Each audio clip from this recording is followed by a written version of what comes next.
4 minutes, 4 minutes. These are the two teams that consider themselves the fiercest rivals in the AFL, both owned by Ted Leonsis.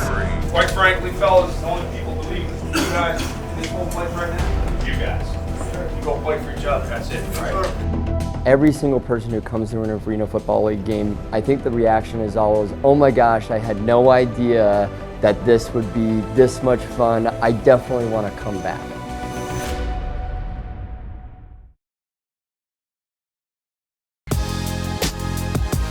If you're new to the AFL, where in the heck have you been? This has been a blast of a first season. The game is really high speed, incredibly high scoring. There's a connectivity between players and fans that I think particularly younger fans really care about in this league that maybe you wouldn't find in some of the other professional sports. I've been in and out of the Arena League. When the league has excelled in the past, it's been phenomenal. It's a great game. It's a fan-friendly game.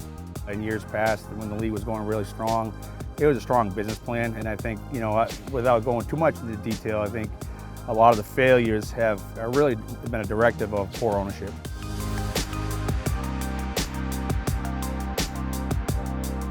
We've had the opportunity to acquire a team in this league a couple times before, and we've actually passed. We didn't like the direction of the league. We weren't quite sure about league leadership. And then when this opportunity came around again, there was new leadership. We really believed in the commissioner, and the league was really starting to present itself as a hotbed for experimentation for operators and teams in the major four leagues.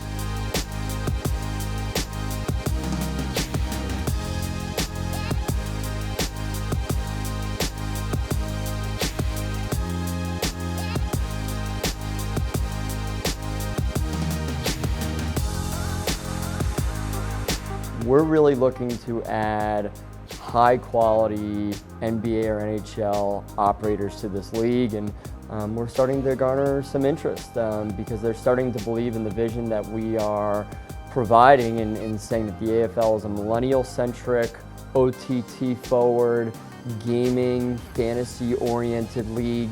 And it's also a place where we can experiment with new technologies, new data tracking, new media operations. And I think we've started to exemplify that in our first year of operation here at Monumental.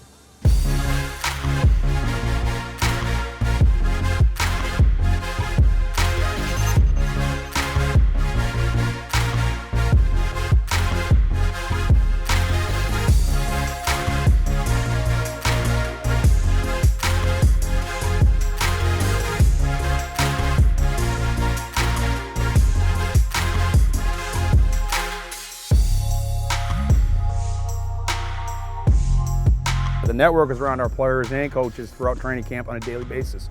So for us, it was just part of doing daily business. Full exposure, everything we do, from the off-season, interviews, workouts, tryouts. That's our touchdown. You pick that, you bring it to the house. Be negative. I was being positive that it wasn't right. I was positive it wasn't right. Let's tighten up, man. For real, man. Right now it's work time. Clock in, man. For real, man. Let's go. We ain't trying to win practice. We're trying to win the championship. We're playing at a high level. We're just not winning the games. We've had 8 games that come down to either the last play or we decided within the last 2 or 3 minutes of the game. Tonight's a very big night because it is Baltimore versus Washington, D.C. It's monumental sports. For our group of players and for our organization, it's a big night for the Valley. Finish on 3. 1, 2, 3, finish!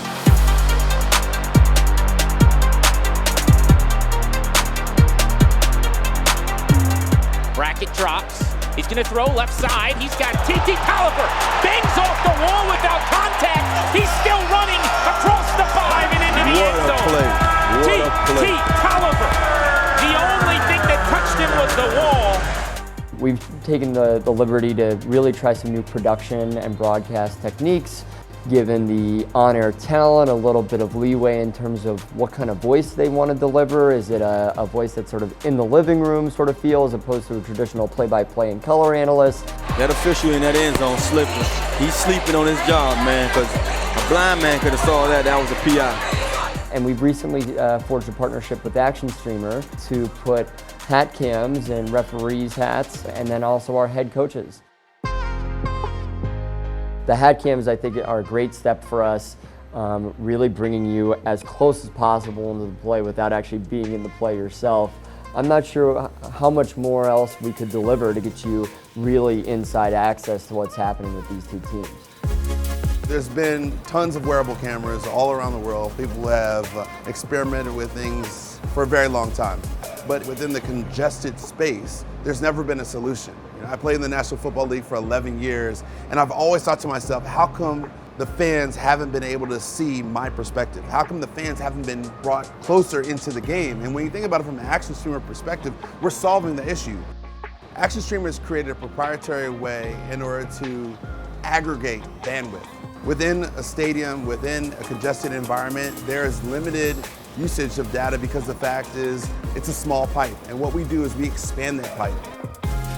We've always described ourselves as being a petri dish for experimentation. I think that the media world is changing dramatically and rapidly. We're starting to deliver a upfront and personal experience. We want to lean forward into the fact that we can do things in this league that you probably couldn't do in the major 4 leagues. 9.6 to go in a 2-point game. Avoids the rush, looking at the end zone, firing, caught! It's a Washington Valor touchdown, and it's T.T. Tolliver. 34-30, your final score.